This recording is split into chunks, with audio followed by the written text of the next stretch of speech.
Hey guys, good morning! So nandito tayo sa school ni Erna at ni Marjorie. Ito na yung day. Ano yung ganap nyo ngayon? Ha? Career day namin. Career? Career day. Career day.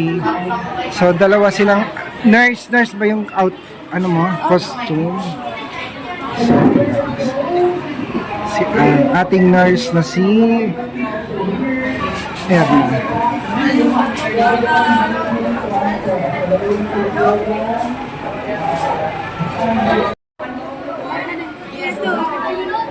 Dito na.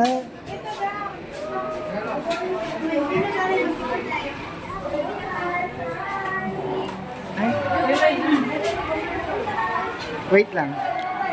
Anong oras kayo mag-start? Ang dami pala. Akala ko kayong grade 11 lang. Career day kasi, akala ko hindi na nila, kami lang. Buong school pala. Pati grade 7. Erna, ready na ba yung speech mo?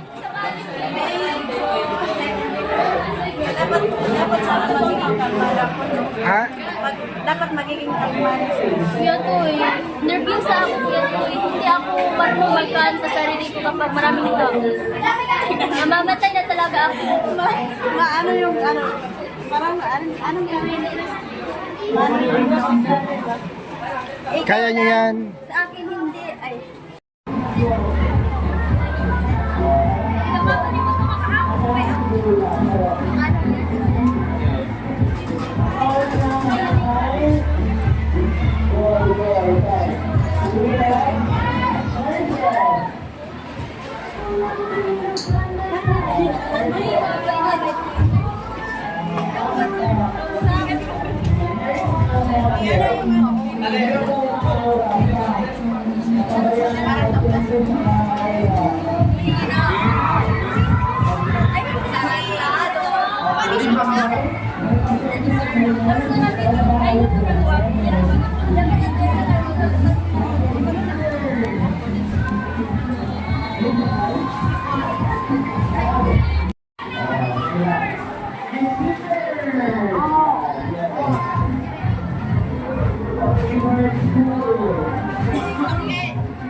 Pwede naman palang basahin yung speech eh. Tingnan mo sila.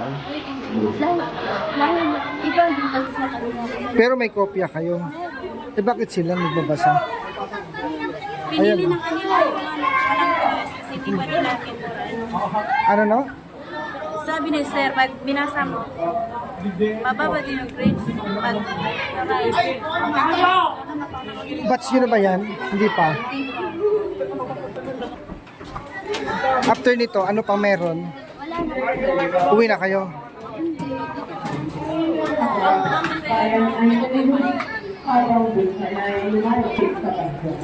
Tapos, patingin nga ng speech mo. Tingnan mo yung iba, Tagalog. Sa'yo, patingin nga. sa akin, nanan sa doon.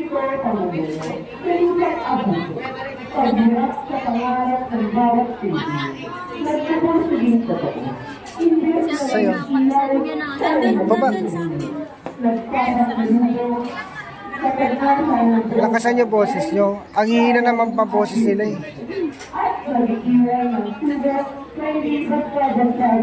Nanalo ba kayo? Yung rampa-rampa niya. May mas maganda. Kaya, Nanalo siguro yung wala. Kasi alam ko yung flight at nanalo yan. Ganda ng costume niya eh. Doon ako sa baba. Alam ko oras na. So yan guys, andito na tayo sa backstage at iniaantay na lang natin yung time na mag-speech itong si Erna at si Marjorie. So ayan guys, minememorize po nila yung kanilang mga speech dahil hindi sila kontento. Sana ma-perfect nila pagdating sa stage mamaya. So panoorin natin guys yung kanilang performance sa pag-deliver ng kanilang mga speech sa araw na ito. So guys, muli thank you for watching at subaybayan po natin guys. Nung kami nag-aaral, wala kaming ganyan. Ngayon lang yan. Sa amin wala yan dati. Di panghuli ka, letter O ka eh. Panghuli ka, letter O ka. Si Marjorie yung Oo, si Marjorie Paragoso. Lakasan ng boses ha. Basahin mo na lang kasi siya. pag nakamali lang.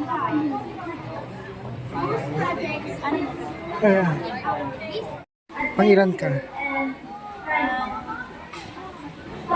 Last kami ni Marjorie. Si Marjorie yung last. Ako yung last two. Last two. Good luck.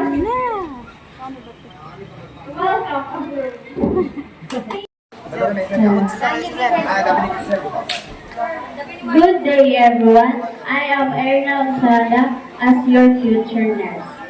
As a student aspiring to become a nurse, I believe that the true strength of nursing is not measured by medicine or machine, but by the heart. This journey may be challenging, but every life we touch and every smile we restore is a reward beyond words. My advocacy is simple, to inspire young people to value and embrace nursing. I strive to be a nurse who cares not only for the body, but also for the feelings, hope, and dreams of every patient. To my fellow students, let's embrace compassion, dedication, and service. Together, we can touch lives and make the world healthier one patient at a time. Isang landas na puno ng pag-asa, malasakit, tapang at kahulugan na mag-iiwan marka sa bawat puso ng mga tao. Maraming salamat po. oh, Marjorie! Nasi Marjorie? Marjorie!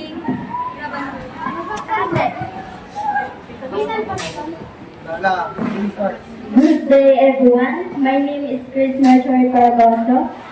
I'm here to share my advocacy to promote caring and helping others through nursing.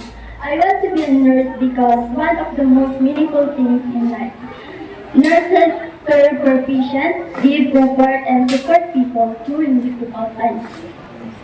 Nursing can be challenging, but it is a job with a great purpose. Makes people feel safe and inspire others to care.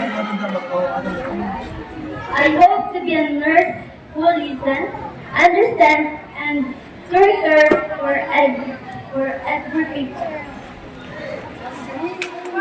For me, nursing is not just a job, it is a calling. And I'm ready to work hard to turn this advocacy into action. Thank you. Ano, kumusta? Marjorie, Kinabahan ko ito. Hindi halata. hindi naman. Siya. At least, ito, lalo At least nakaraos na. Teka lang. Sige na. Uwi na ako ha. Tapos, text nyo na lang si Mother Ethel. Mamaya ka na. O sige na. Bye. Bye. So hanggang dito na lang guys. And thank you for watching.